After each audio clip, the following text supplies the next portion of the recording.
Informasi lain, pemirsa, Universitas Indonesia menyampaikan bahwa pembekuan status akademik 16 mahasiswa yang diduga melakukan kekerasan seksual merupakan langkah administratif preventif yang diambil untuk menjaga integritas proses pemeriksaan serta melindungi seluruh pihak yang terlibat. Rekomendasi pembekuan sementara ini menjadi bagian dari langkah lanjutan dalam memastikan proses pemeriksaan berjalan optimal, objektif, dan berkeadilan. Ke-16 mahasiswa terduga dinonaktifkan selama periode 15 April hingga 30 Mei 2026. Selama masa penonaktifan, para terduga tidak diperkenankan mengikuti seluruh kegiatan pendidikan dan proses belajar mengajar, termasuk perkuliahan, bimbingan akademik, maupun aktivitas lain yang berkaitan dengan kegiatan akademik. Mereka juga tidak diperbolehkan berada di lingkungan kampus kecuali untuk kepentingan pemeriksaan oleh Satgas PPK atau keperluan tertentu yang bersifat mendesak dan tidak dapat ditunda dengan pengawasan dari universitas. Universitas juga memperlakukan pembatasan terhadap keterlibatan para terduga dalam kegiatan organisasi kemahasiswaan.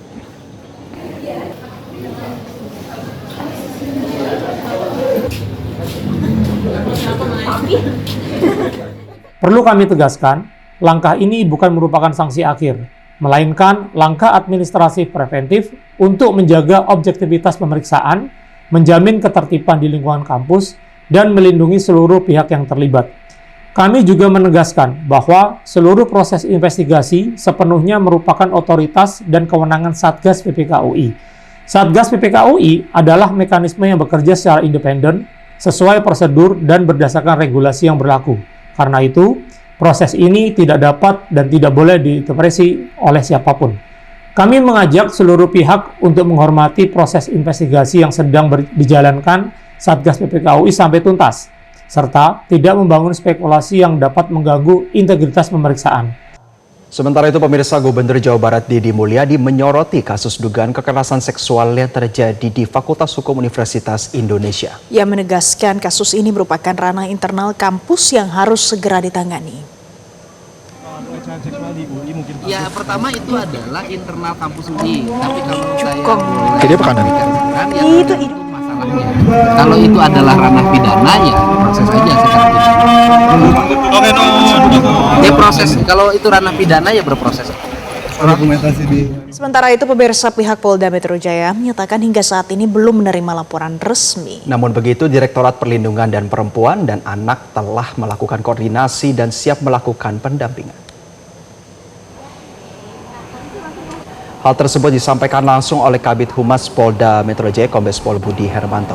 Ia menegaskan meski belum ada laporan polisi yang masuk, namun pihaknya telah berkoordinasi dengan pihak kampus maupun penasihat hukum korban.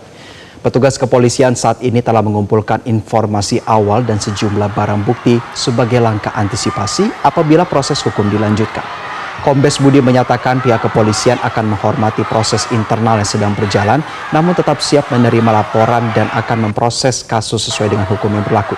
Kombes Budi juga mengimbau masyarakat untuk menjaga empati terhadap para korban dan tidak menyebarkan identitas maupun informasi yang dapat memperburuk kondisi korban.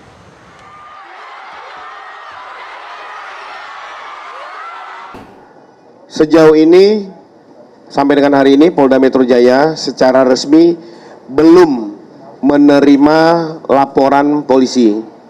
Akan tetapi, langkah-langkah yang dilakukan oleh Polda Metro Jaya, khususnya Direktorat PPA dan PPO, sudah melakukan koordinasi dengan pihak universitas yang bersangkutan.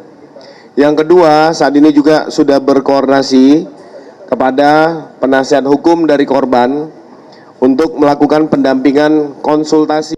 Jelajahi cara baru mendapatkan informasi. Download Metro TV Extend sekarang.